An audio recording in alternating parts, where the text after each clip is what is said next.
নমস্কার বন্ধুরা, bonsai and nature চ্যানেলে আপনাদেরকে স্বাগত জানাই। তো আজকে আরেকবার উপস্থিত বনসাই অ্যান্ড নেচার চ্যানেল। আর আজকে আমি যে গাছটির উপর কাজ করব, তো বন্ধুরা এটা হচ্ছে একটা আমার পাকুড় গাছ, যেটাকে আমি আর এই গাছটিকে আমি টুইন ট্রাঙ্ক বনসাই তৈরি করছি। আর এই গাছটির উপর মাঝখানে আগে আমি কাজ করেছিলাম, সেখানে আমি গাছটির শেপটিকে একটু চেঞ্জ করার চেষ্টা করেছিলাম। আর তারই আজকে আপডেট আজকে আমি আপনাদের সামনে তুলে ধরছি যে গাছটির বর্তমান অবস্থা কেমন আছে। আর এখানে দেখতে পাচ্ছেন যে এই জায়গাতে আমি কাট দিয়েছিলাম, যার ফলে এখানে দুটো ব্রাঞ্চ পেয়েছি এবং ব্রাঞ্চের আবার আমি প্রুন করেছি, যার ফলে আরও নতুন নতুন ব্রাঞ্চ ডেভেলপ করেছে। তো এই গাছটি আজকে আপনাদের সামনে তুলে ধরছি। আর এই গাছের কিছু কিছু ব্রাঞ্চ আছে বন্ধুরা, যেগুলো নিজের মতো করে বেড়েছে, যার ফলে গাছের ব্যালেন্সটা বা ভারসাম্যটা ঠিক নাই।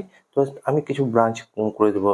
দেখতে পাচ্ছেন পিছন দিকে ডালপালাগুলো নিজের মনের মতো করে লম্বা হয়ে বেড়েছে। আর এখন যেহেতু বর্ষাকাল বন্ধুরা, এই বর্ষাকালে গাছ ভালোভাবে ডেভেলপ করে আমরা সকলেই জানি। তাই আমি বন্ধুরা এই গাছটিকে কিছু ব্রাঞ্চ প্রুন করে দেবো, যাতে ওই গাছের শেপটা বা লুকটা ভালোভাবে ফুটে আসে এবং যেসব ব্রাঞ্চগুলো ভালোভাবে ডেভেলপ করছে না, সেসব ব্রাঞ্চগুলো ভালোভাবে ডেভেলপ করে। এর মধ্যে কিছু কিছু নতুন নতুন নতুন ব্রাঞ্চ বা ডালপালাও বেরিয়েছে, যেগুলো কম দূরত্বের মধ্যে আছে, সেই সব ব্রাঞ্চগুলোকে কেটে বাদ দেবো বা সোর্সগুলোকে কেটে বাদ দেবো। মোট কথা বন্ধুরা, আজকে গাছটিকে এটা ব্যালেন্স করবো, গাছের ভারসাম্যটাকে বজায় রাখার চেষ্টা করবো, যাতে ওই গাছের শেপটা বা লুকটা ভালোভাবে ফুটে আসে এবং যেসব ব্রাঞ্চগুলো ভালোভাবে ডেভেলপ করছে না, সেই সব ব্রাঞ্চগুলো ভালোভাবে ডেভেলপ করে। তো আপনারা দেখতে পাচ্ছেন যে পিছন থেকে যেসব ব্রাঞ্চগুলো আকারে বড় হয়ে গেছিলো বা লম্বা হয়ে যাচ্ছিলো, সেই সব ব্রাঞ্চগুলোকে কেটে আমি শর্ট করে নিচ্ছি। যার ফলে কী হবে বন্ধুরা, এখানকার গ্রোথটা থেমে যাবে এবং সামনের দিকে যেসব ব্রাঞ্চগুলো ভালোভাবে ডেভেলপ করছিল না, সেসব ব্রাঞ্চগুলোকে ভালোভাবে ডেভেলপ করার সুযোগ পাবে। তো বন্ধুরা এই কাজটা এই মরশুমে করে নেওয়া উচিত, কারণ এই সময় গাছ ভালোভাবে ডেভেলপ করে ভালোভাবে হেলদিভাবে বেড়ে ওঠে। তো এই জিনিসগুলো অবশ্যই এই মরশুমের মধ্যে বা এই বর্ষাকালের মধ্যে করে নেওয়া উচিত। আর আমাদের এখানে এখন সেরকম ভারী বর্ষা নেই বন্ধুরা। কিছুদিন আগে ভারী বৃষ্টি হয়েছিল, যার ফলে আমি বেশ কয়েকদিন আপনাদের সামনে ভিডিও তুলে ধরতে পারিনি। তো যাই হোক বন্ধুরা, আজকে আবার ওয়েদার স্বাভাবিক আছে, আমি আজকে আবার আপনাদের সামনে ভিডিও তুলে ধরছি। তো এই ধরনের ছোটো ছোটো কাজগুলো নিয়েই আমি আপনাদের সামনে ভিডিও তুলে ধরে থাকি বন্ধুরা। তো এখানে দেখতে পাচ্ছেন যে একটা নতুন সোর্স বেরিয়ে এসেছে এবং পাশে একটি পাতা আছে, তো সেই পাতাটাকে আমি কেটে বাদ দিলাম। এটা করার পিছনে কারণ কি? এটা করার পিছনে কারণ হচ্ছে যে নতুন যে সোর্স বা কুশিটি বেরিয়ে এসছে, সেটা ভালোভাবে এনার্জি পাবে, খাবার পাবে এবং ভালোভাবে ডেভেলপ করবে। আর যদি পাতাটা থেকে যেত বন্ধুরা, তাহলে কি হতো, পাতাটা সেই খাবারটা সংগ্রহ করতো এবং নতুন যে সোর্স বা পাতাটি কুশিটি আছে, সেটা ভালোভাবে ডেভেলপ করতো না। তো এই ধরনের কাজগুলো অবশ্যই করা প্রয়োজন। আর এই জিনিসগুলো অবশ্যই খেয়াল রাখার প্রয়োজন। তো বন্ধুরা, আমার এই কাজগুলো আপনাদের কেমন লাগছে তা অবশ্যই আমাকে কমেন্ট বক্সে লিখে জানান।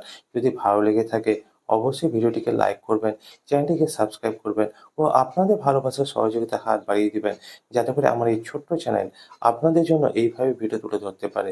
আর এই কাজটি সম্পর্কে আপনাদের কোনো রকম জিজ্ঞাসা বা পরামর্শ যদি দেওয়ার থাকে, অবশ্যই আমাকে করবেন।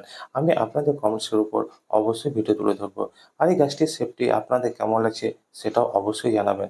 তো বন্ধুরা, এইভাবে সাথে থাকুন, পাশে থাকুন আর দেখতে থাকুন বনসাই অ্যান্ড নেচার চ্যানেল। কিভাবে ঘরোয়া পদ্ধতিতে আপনি একটা সুন্দর বনসাই আপনার ছাদ বাগানে তৈরি করবেন, এ নিয়ে আমার চেষ্টা বন্ধুরা। তো বন্ধুরা, এখানে দেখতে পাচ্ছেন একটা তারের সাহায্যে আমি গাছটির একটি ব্রাঞ্চকে ওয়ারিং করে নিচ্ছি। কারণ কি বন্ধুরা, এই যে ব্রাঞ্চটি আছে, এই ব্রাঞ্চটি আরেকটি ব্রাঞ্চকে ক্রস করছে।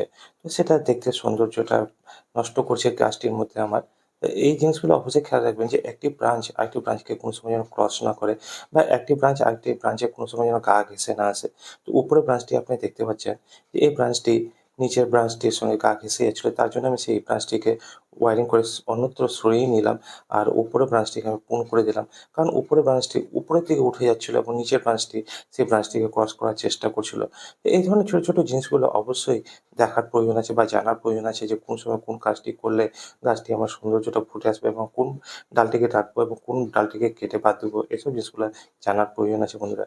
তো বন্ধুরা, এখানে দেখতে পাচ্ছেন যে আমি গাছের রুটস বা এরিয়াল রুটস যেগুলো বা শিকড় আছে বা ঝুড়ি শিকড় যেগুলো আছে, সেগুলোকে কেটে বাদ দিচ্ছি।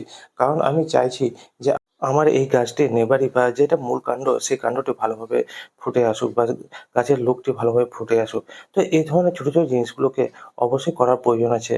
আর এইসব জিনিসগুলো জানারও অবশ্যই প্রয়োজন আছে। তো বন্ধুরা, আপনারা যদি জানতে চান আমি কী জন্য কাটছি বা কাটার কেন প্রয়োজন আছে, এই নিয়ে যদি আমাকে কমেন্ট করেন, আমি অবশ্যই আপনাদের কমেন্টের উপর ভিডিও তুলে ধরবো।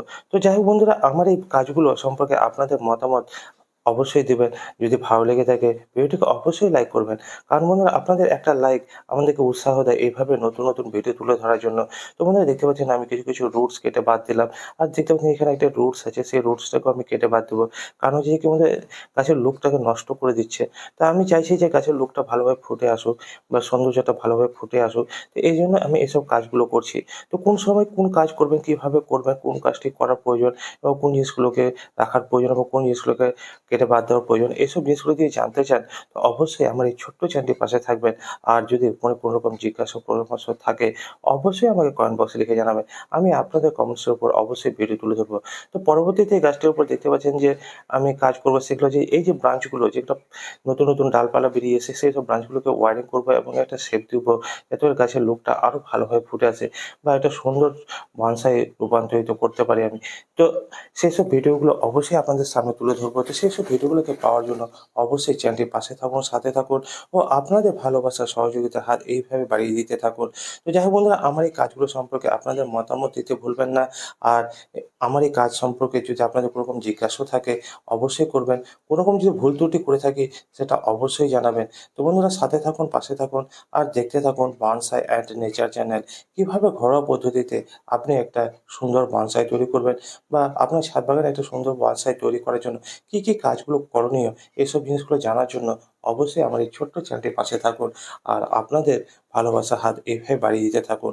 তো বন্ধুরা এখানে আমি যেগুলো রুট একে অপরকে ক্রস করছে সেগুলোকে কেটে বাদ দিচ্ছি।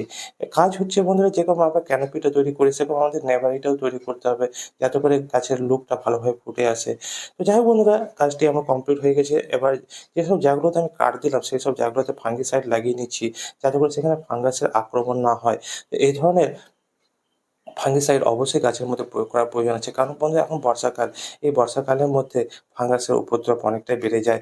রোগ পোকার আক্রমণও হয়। তো এইসব জিনিসগুলো অবশ্যই করার প্রয়োজন আছে। তো বন্ধুরা আজকে এই পর্যন্তই। দেখা হবে আবার নতুন কোনো গাছের উপর কাজ নিয়ে বা আপনাদের কোনো কমেন্টসের উপর নিয়ে ভিডিও নিয়ে। তো বন্ধুরা আজকে এই পর্যন্ত।